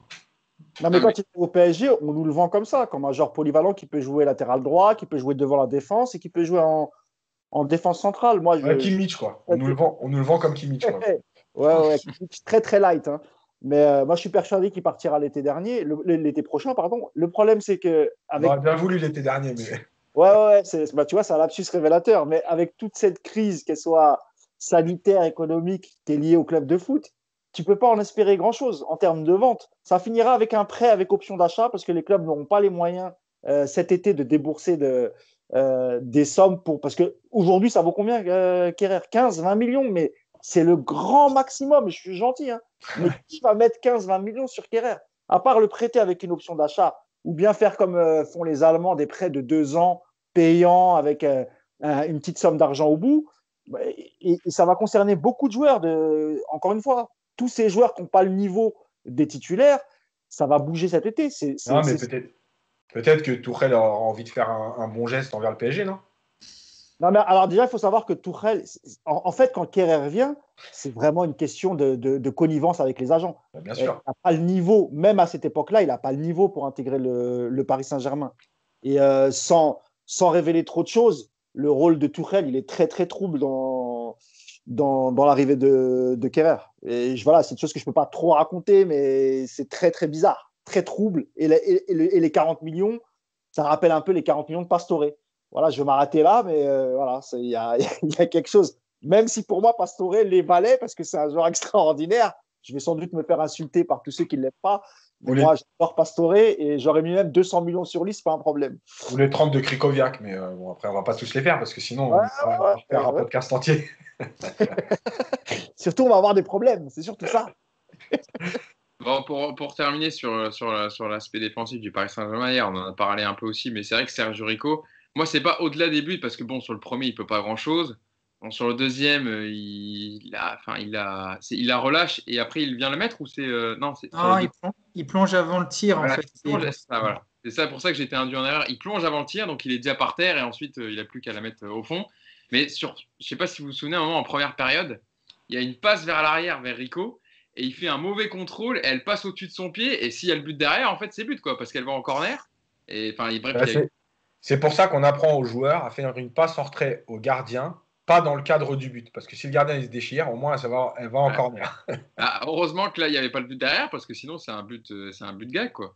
Alors, voilà, donc on en a parlé, mais c'est sûr que dans ces matchs-là, l'absence de Keylor Navas, c'est là qu'elle se fait ressentir dans le calme et la sérénité qu'il dégage pour sa défense et toute l'équipe. Par contre, oui. Je trouvais hier sur les réseaux que les supporters, ils étaient très, très durs. Alors, tu peux te trouver sur un match. Là, effectivement, ça t'emmène la défaite pour Sergio Rico. Mais encore une fois, quand Paris a eu besoin de lui, lorsque Navas avait été positif au Corona ou lorsqu'il était blessé, moi, je ne l'ai jamais vu faire des mauvais matchs. Enfin, pour moi, il est même au-dessus d'Areola et largement, quoi, tu vois. Donc, je trouvais les supporters un peu durs hier. Alors, c'est vrai, dans la défaite, tu es toujours énervé et tu réagis à chaud.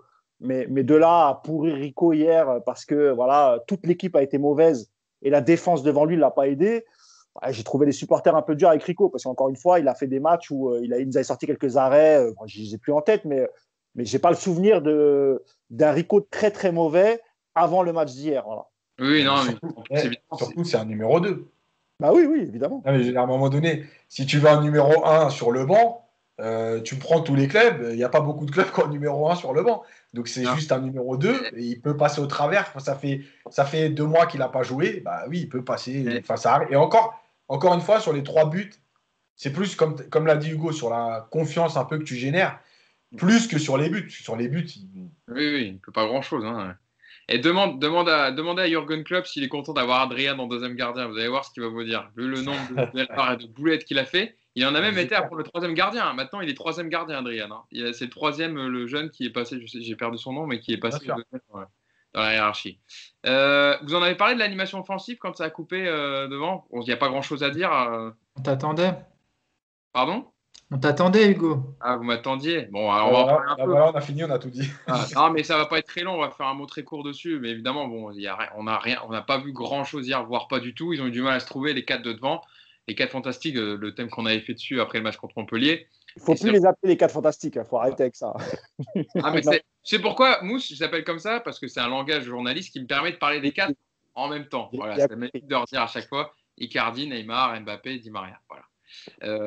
C'est vrai qu'ils ont eu du mal à se trouver. Le jeu était trop stéréotypé, Yacine, hier, avec les 4. Oui, alors eux, ils ont vraiment fait chacun leur match de leur côté. Voilà, chacun prenait le ballon. Pas Icardi, je trouve pas Icardi. Je trouve qu'il a fait ce qu'il pouvait. Non, en fait, Icardi, c'est un peu spécial parce que son rôle, déjà, il n'est pas dans la construction de tout ça.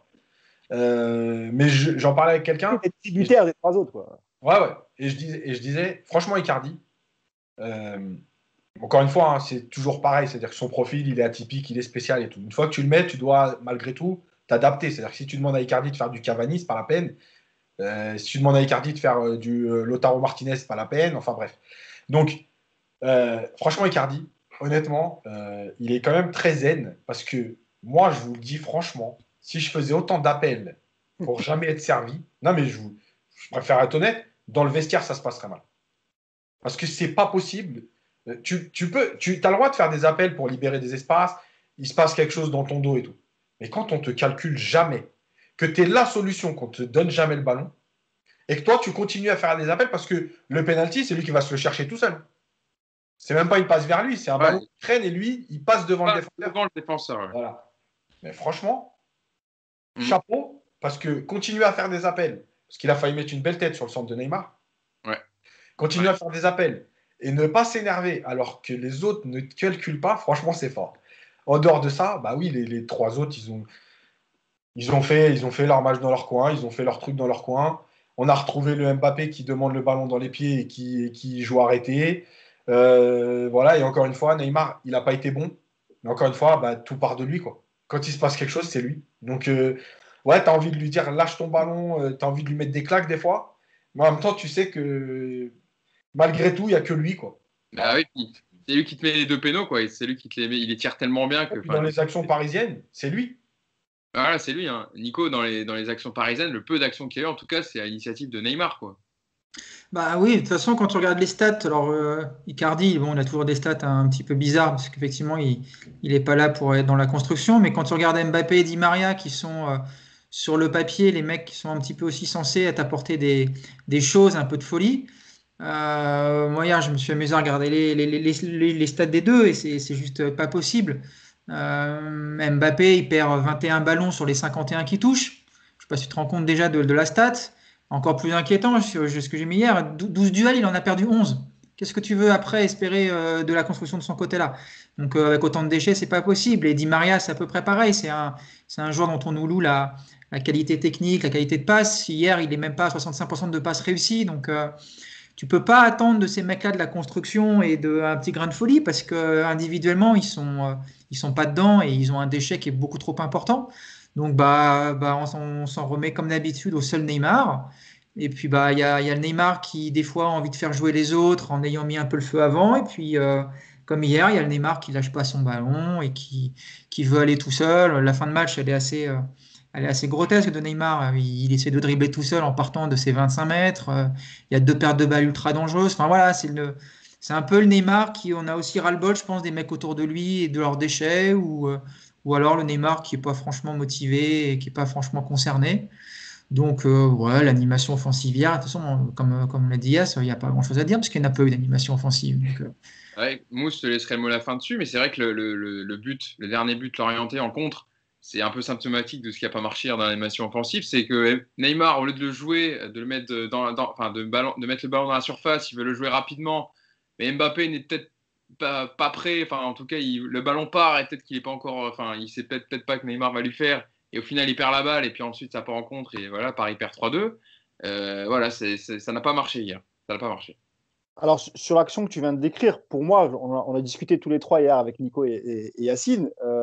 Pour moi, l'idée était plutôt bonne. Après, ça a été mal joué, oui. Peut-être Ouais, qu'Mbappé mais était en tempo, etc. Mais pour moi, l'idée était plutôt bonne. Pardon? t'as des joueurs de tête, t'as Danilo encore qui est là, essaye de la mettre, essaye de mettre un centre dans la surface, au moins là tu veux la jouer Moi, rapide. je ne dis pas que c'était la seule chose qu'il fallait faire. Tu as raison. Mais ce que je veux dire, c'est que dans l'esprit, évidemment, il restait très peu de temps. Tu sais, Verratti le fait aussi souvent de jouer très très vite. Sauf que là, il a joué sans faire attention. Bon, déjà, on l'a vu sur le contre, hein, tout le monde était très mal placé. Peut-être qu'Mbappé n'était pas dans le bon tempo, dans le bon rythme. Après, sur l'animation offensive, globalement, encore une fois, il y a des joueurs que tu dois mettre sur le banc. C'est pas possible. Je ne veux pas parler d'Mbappé, hein, là, je parle vraiment de Di Maria, parce qu'Mbappé, il peut toujours apporter quelque chose avec sa vitesse.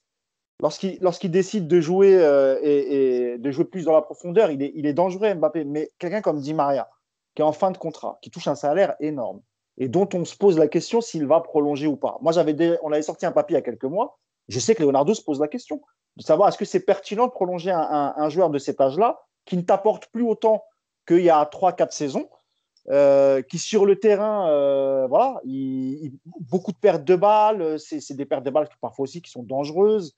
Voilà pour Di Maria. Moi, je pense qu'il ne faut pas le prolonger et que ça ne sert à rien avec le salaire qu'il touche, avec la crise que subit le PSG. Tu économiserais déjà un salaire et tu pourrais peut-être le remplacer par un joueur plus jeune. Alors, c'est vrai qu'il y a Sarabia, mais Sarabia, c'est pareil. Moi, je ne crois pas qu'il va continuer au PSG. Je pense qu'il partira l'été prochain. Moi, je pense qu'il y aura un grand ménage. Mais il faut absolument pas. Moi, j'ai adoré Di Maria ces premières années.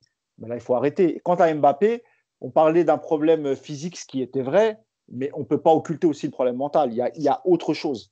Que ce soit dans sa gestuelle, l'expression de son visage. Hier aussi, il était un peu fermé.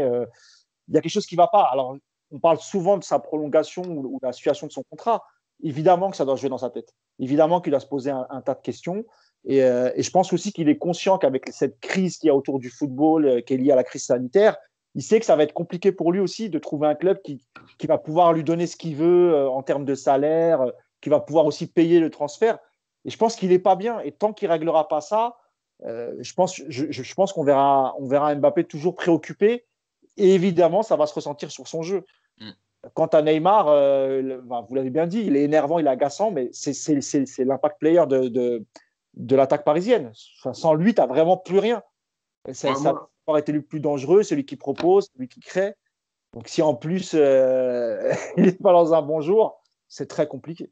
Moi, personnellement, il ne m'a même pas énervé ou agacé hier parce qu'il était tellement seul que enfin, je trouvais qu'il était vraiment isolé des fois de temps en temps.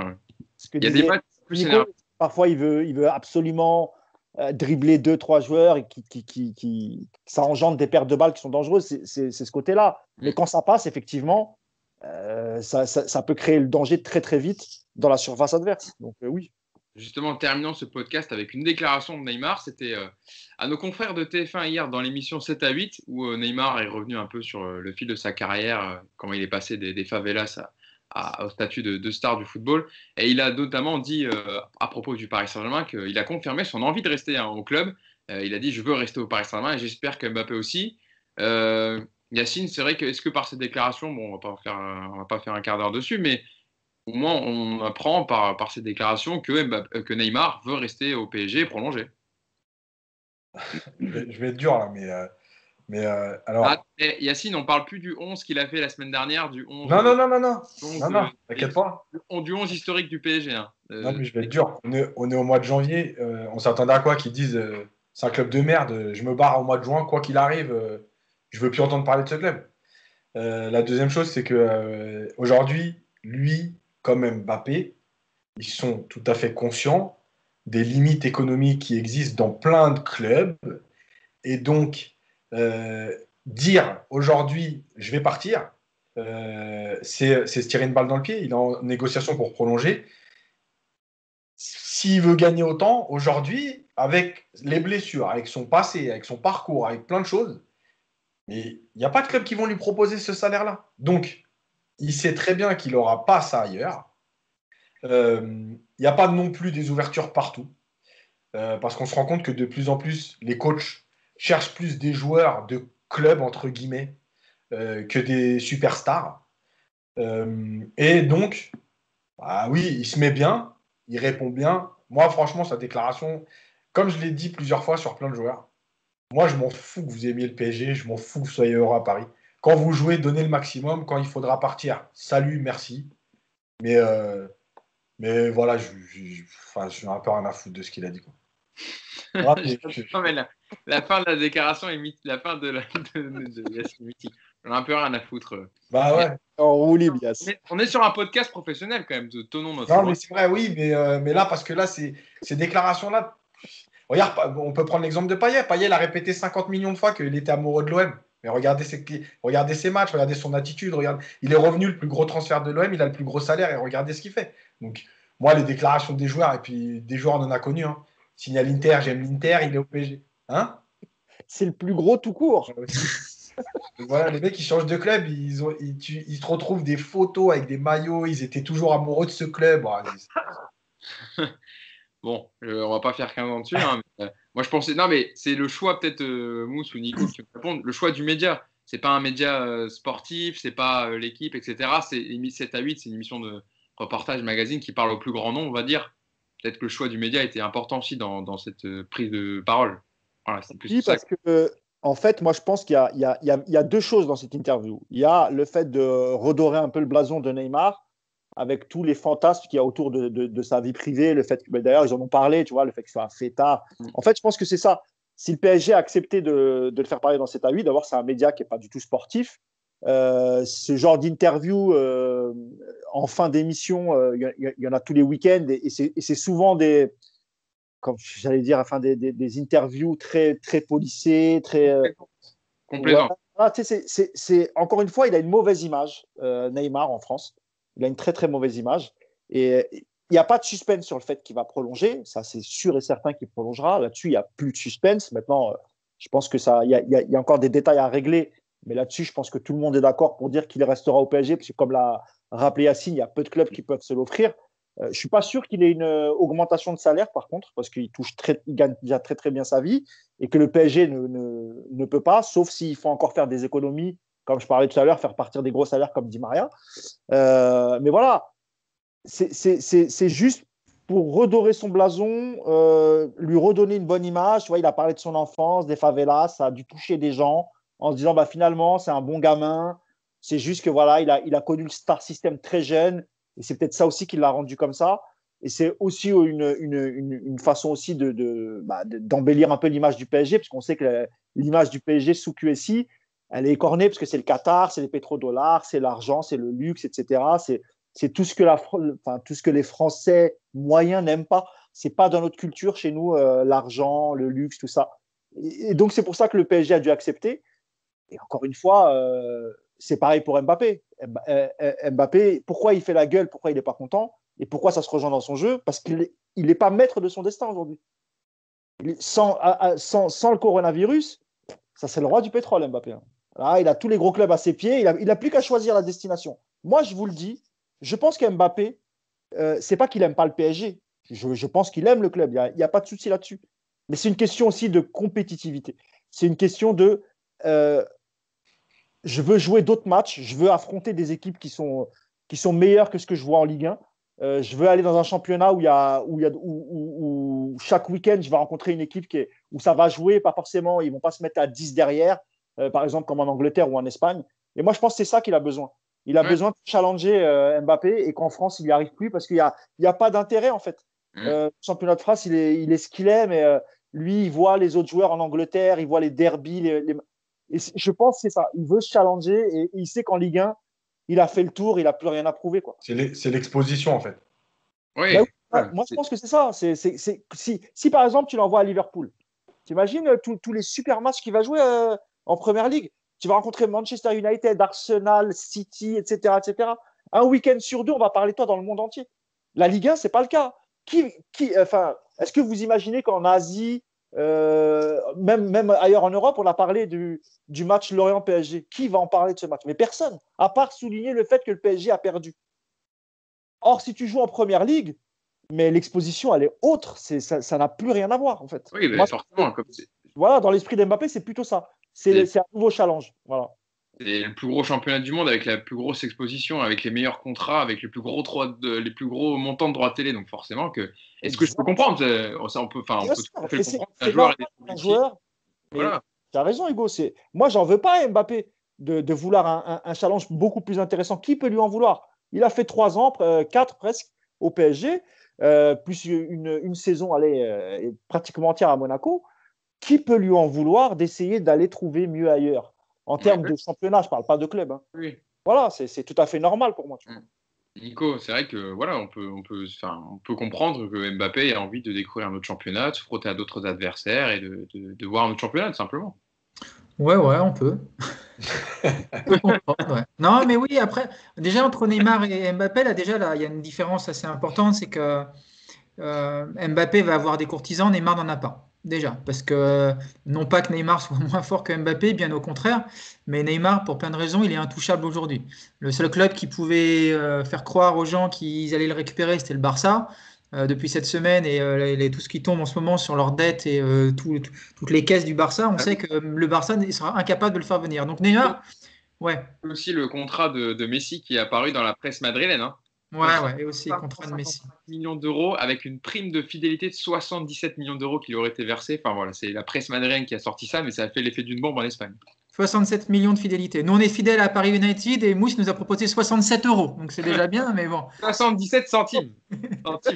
Ouais. Hugo me connaît bien. Je connais bien le personnage. Donc voilà, donc Neymar, évidemment, qui dit qu'il est content à Paris parce qu'il sait qu'il va rester, parce que de toute façon, il ne peut pas aller nulle part. Après, Mbappé, moi, on en a parlé la semaine dernière, j'ai pas aimé le côté je réfléchis, entre guillemets, je suis pas sûr. Alors, il peut effectivement pas dire je vais partir, mais dans ce cas-là, tu dis rien, je trouve que c'était mieux. Et puis, s'il trouve quelqu'un qui est capable de mettre 100 ou 150 millions cet été et que le PSG accepte de le vendre, vendons-le. Hein. Je vous l'ai dit, il n'y a aucun joueur. Et Yacine l'a bien dit, hein, il n'y a aucun joueur irremplaçable dans un club. Le Mbappé que je vois moi depuis 6 mois, je ne vais pas le regretter. Hein, donc s'il doit partir, il partira. Et puis j'espère juste qu'on saura le remplacer intelligemment. Et puis voilà, je ne sais pas quoi dire de plus sur lui. En ce moment, il m'agace de toute façon. Donc, si je te laisse aller plus loin, de toute façon, tu vas dire des gros mots. Donc, ouais, c'est possible. On va s'arrêter là sur Mbappé. Tu vas déraper comme Jacques-Henri Hérault. Ne dérape pas, on reste, ne fais pas une Jacques-Henri Hérault, ne dis pas l'Olympique de Magouille, là, je crois que c'est ça qu'il a dit, il a raté les foot, donc restons sobres les amis. Prochain match, mercredi soir, contre Nîmes, 21h, à domicile au Parc des Princes, pour le compte de la 23e journée de Ligue 1, avant, normalement, s'il se tient, le Classico au Vélodrome dimanche soir prochain. Donc je disais, s'il peut se tenir, hein, vu les événements qui se sont passés sur Marseille samedi, avec ce match finalement annulé contre Rennes avec l'envahissement du centre Robert-Louis Dreyfus, centre d'entraînement. On verra bien si ça peut arriver, mais si le match est tenu en tout cas, parce que la situation est quand même très tendue à Marseille. Ouais, Nico. Ouais, juste un petit mot, je l'ai déjà dit dans mes DM de Twitter, mais j'ai plein de supporters marseillais qui m'envoient des messages, parce que j'ai travaillé il y a longtemps avec Jacques-Henri Hérault, donc arrêtez de m'écrire, je n'ai plus de contact avec lui, parce que tout le monde m'écrit en ce moment, dis-lui de se barrer, on n'en peut plus, donc ça ne sert à rien, je n'ai aucun pouvoir là-dessus. Et en plus, t'es son conseiller en com, pourquoi tu... Vous voyez, je l'ai conseillé hier sur la décla à faire à Téléfoot et je suis pas sûr que ce soit une bonne chose. Hein. C'est ça que les gens ne savent pas, c'est qu'il a fait ça parce que c'est Nico qui lui a dit de dire ça. C'est ça. Et après, il a eu au moins 15 appels de Jacques-Henri Hérault. Nico s'est mis sur répondeur. Voilà, pour le dire. Je parle beaucoup avec René Malville aussi. Ah ouais. Il est énervé, le supporter René Malville. Bon, en tout cas, on a fait le tour sur ce match et cette défaite donc, du Paris Saint-Germain contre Lorient. 3-2, le Paris Saint-Germain qui est 3e au classement. Et puis voilà, réaction attendue contre Nîmes mercredi. On débriefera évidemment le match dans le podcast. Je voulais vous remercier, Nico, Mousse et Yacine, comme d'habitude. Merci à vous pour vos analyses. Yacine, on te retrouve. Alors, il va y avoir le podcast publié sur la chaîne YouTube, mais elle sera publiée aujourd'hui ou pas, la Minute Tactique? Je pense qu'il y en aura une en fin de journée et demain. Ouh, quel teasing. Voilà, donc les amis, restez connectés. Vous aurez le podcast à regarder et puis les 2 minutes tactiques de coach Yacine et les 2 heures de coach Yacine parce qu'il y avait beaucoup de choses à dire sur ce match. Et on vous souhaite une bonne journée et puis on se dit à jeudi. Salut à tous. Ciao. Salut. Allez.